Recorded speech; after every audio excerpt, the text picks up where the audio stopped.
Good morning, my friends. How's everybody doing this morning? We are here at Kardec Radio. I'm feeling a little bit under the weather today, so a little icky, but it's okay. I'll be better tomorrow. We are going to speak today about Ben Franklin's second virtue.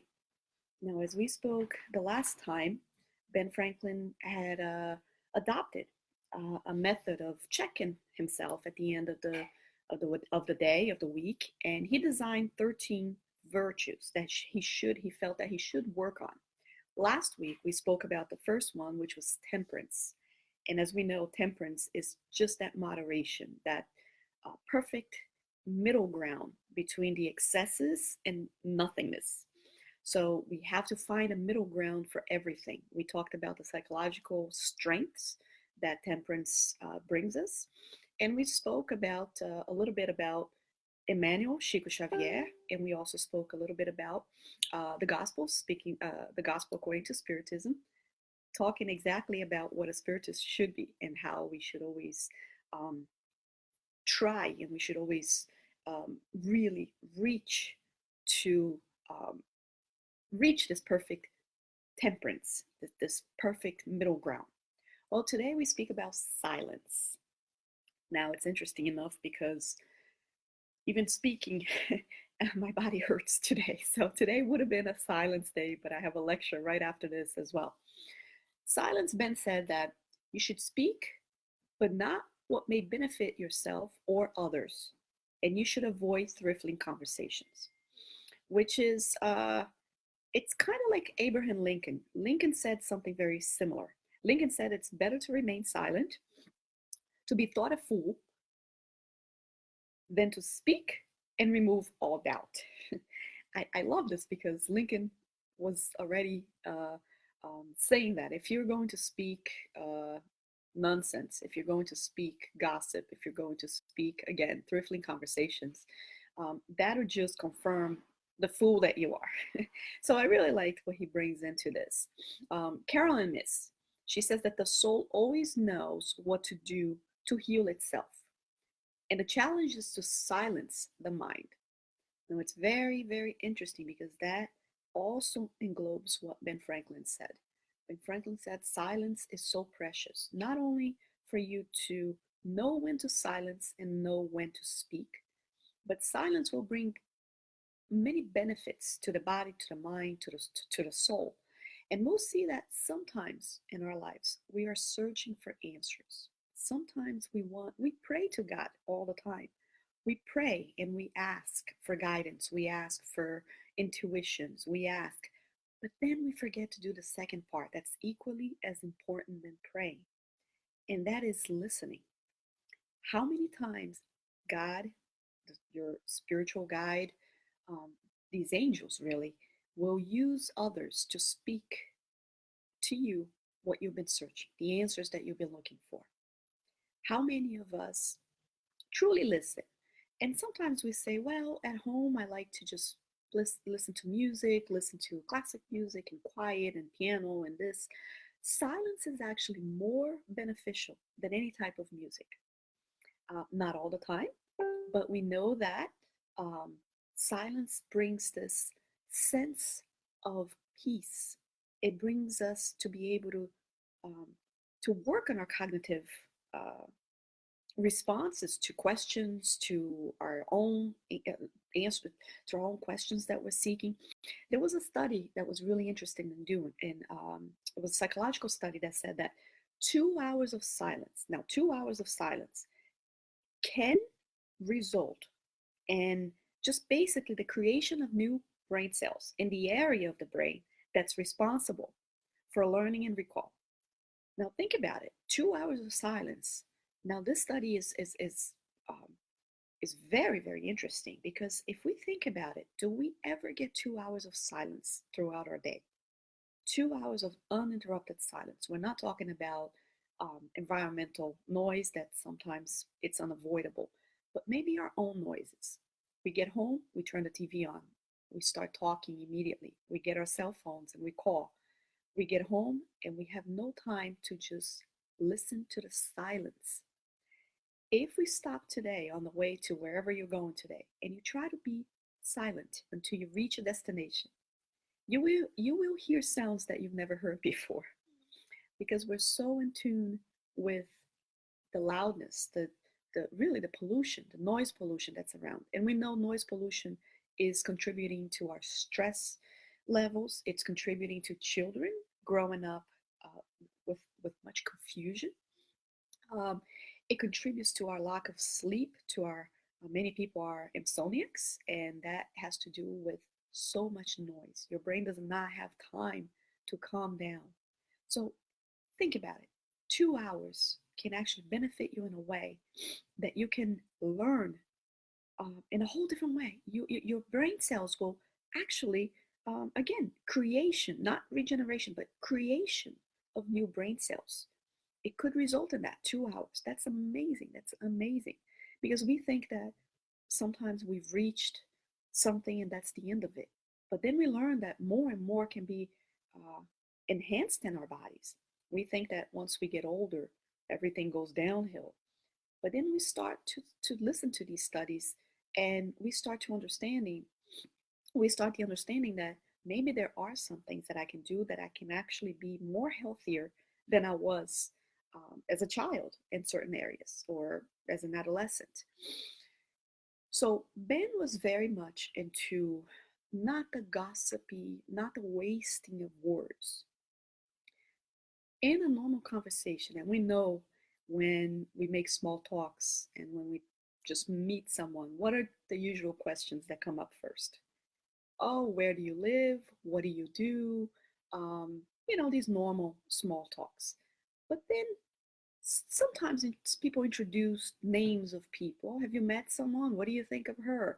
And this conversation can go downhill very fast, and it could become, again, thriftling conversations. It can become very a gossipy thing, even speaking ill of others. If we think about it, what good can that benefit us? Because we know every time that we put anything negative, we are actually have to first fill ourselves with the negative before we can put it out. So is it worth it? Is it worth using your mouth to speak ill of others? And we have to pay very close attention to that because when someone also brings ill uh, conversations about others to you, most likely they will bring ill conversations of you to others. So it's very, very interesting for us to really be careful on this point because sometimes we say, "Oh, I have someone that tells me everything about everybody." Well, they also are bringing things about you to everybody else. I then thought about this whole silence. How many of us can listen to others and not interrupt? Because a lot of times we're listening to someone, but our mind is already thinking, what can I say? Well, that's a very arrogant point because we're always thinking of whatever this person is saying, whatever I have to say is more important than them. And we miss out on chances of learning so much for our lack of silence, our lack of patience. When you truly allow others to speak and you really put your entire and you focus your attention to what they're saying, there might be tons of knowledge that you would have just been missing because you already want to go on top of their conversations. We know couples, that happens a lot. How about we do this week? How about we truly stop and we try to not interrupt anybody this week? We can allow them to finish their sentence completely. And it's interesting because you start getting responses such as, wait, that was all. um, wait, how come you didn't jump in? Or so when we stop interrupting others, others also want to know even why we stopped. They start paying attention more to us. See, being a spiritist, it's not about, again, shoving books to people and just throwing them into book studies. It's really being a type of person that others will want to know. What religion do you profess? What kind of philosophy do you live by? Because I see how you don't interrupt others. That is so unusual. And when you say, well, in my faith, um, I've learned a lot about silence, and I think it's more beneficial. And plus, it's really nice to give others the chance, just as I have the chance to speak, give others the chance to speak. On the Spirits book, there's a question that's really interesting because when we talk about silence, Kardec asked on the question 772, he said, what is to be thought of the vow of silence prescribed in certain sects from the very earliest times? Because there are some sects, there are some religious places, there are some, I guess, school of thoughts that believe that the vow of silence is very beneficial. And it's very important because the spirits will answer. You should rather ask yourselves whether speech is in nature, and why God has given it. God condemns the abuse, but not the use. So it goes on to speak more and more. But again, this ties up very much with temperance. Remember, we talked about temperance, not the abuse, but speaking is essential because some people as well, they try to cover up silence with wisdom, with um, not wanting to mix with other people, not wanting to be criticized for what they're saying. So they take the silence, or even to be seen as, I took the vow of silence. Well, you're being kind of useless to the world if you take the vow of silence. That's what Kardec um, brings us. The spirits will bring us this knowledge. If God has given you, all of our aptitudes were given by God. So the thing is, we have to find a perfect temperance. We have to be to exercise temperance. We have to find a middle ground. Where am I misusing this aptitude that I have? And in the case of voice communication, for those who cannot speak verbally, but also we have to think about when is it that I'm not using it at all and I could be using it. How many of us have perhaps witnessed something and said nothing, heard someone say anything that's absurd and did not want to get involved because we're afraid of retaliation? We hear about the whistleblowers, people that actually put themselves. I'm not saying about, the phrase like being a rat. I'm going to rat everybody out who's doing something wrong. That's the completely opposite of what I'm trying to express here. But the whistleblowers that see something that is unfair, that is immoral, that is wrong, and they have the courage to speak out and literally speak out of what is happening. We have to be careful because those who take the vow of silence, again, now another question, 769 on the Spirit's book. Kardec says, we can understand that the taste for social life as a general principle should be founded in nature, as are all other tastes. But why should a taste of absolute isolation be regarded as blamable if a man finds satisfaction in it? Well, in other words, we have, a taste for social life. Human beings need social lives. But those who decide to isolate them, take the code of silence, go and be a hermit crab somewhere, if they feel good about it, what's wrong with that? Well, the spirits will say, such satisfaction can only be a selfish one. There are also men who find satisfaction in getting drunk. Do you approve of them?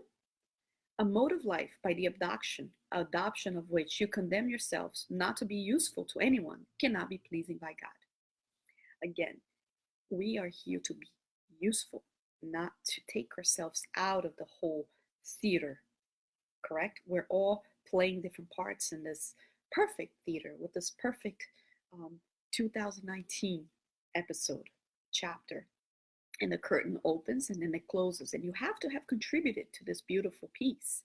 You can't just take yourself out of the scene. Last question, 770 from the Spirit's book. What is to be thought of those who live in absolute seclusion in order to escape the pernicious contact of the world? In other words, I'm going to take myself out of the social situations because you know what? It's full of vice, it's full of noise, it's full of sin. So I rather seclude myself from that. The life of such person is, and then the answer. The life of such persons is doubly selfish. In avoiding one evil, they fall into another, since they forget the jaw of love and charity. Look at this. So by you retreating from the world, you are also being selfish because you're not contributing with love and charity. We have to be very careful because when people attack us or when we're being criticized or when we're feeling rejected, we have this feeling of just taking a step back, stop to talk to that person.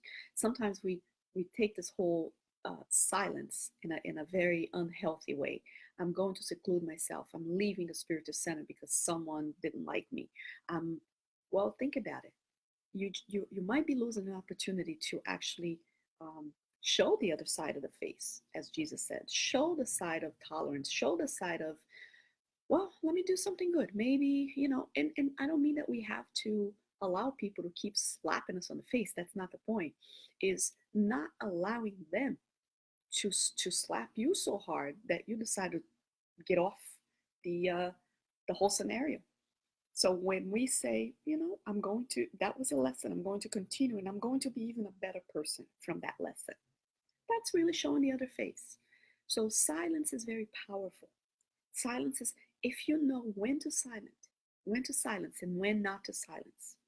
Because also, Martin Luther King has said, right, that what worries him is not the noise of the evil, but it's the silence of the good.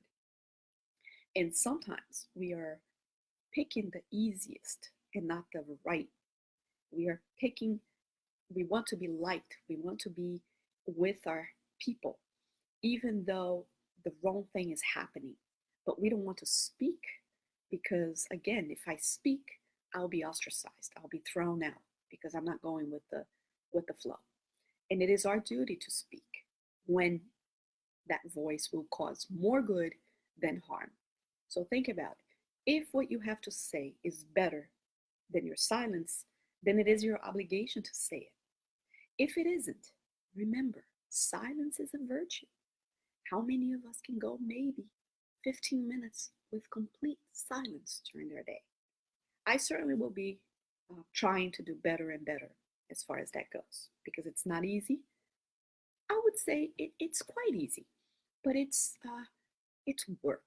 And the minute we think work, we think we don't want something else in our shoulders. So let's think about it. Let's really work on this. Let's stop with the music, stop everything, and be silent for a few minutes, hopefully for 2 hours out of your day if you can do it. Start when you go in the shower. You take your shower, you get out, you go to bed, don't turn the TV on. Lay down, look out the window, exercise silence, pray, but then wait for the answer in the form of silence.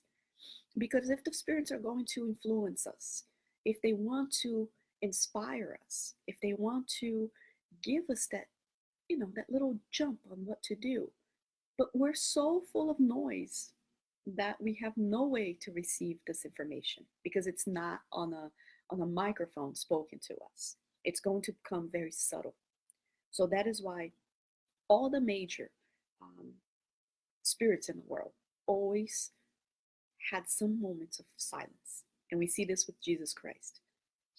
If Jesus himself needed time with silence to go to the desert, he would retreat from all the noise from time to time to pray, to be with the Father, as he says.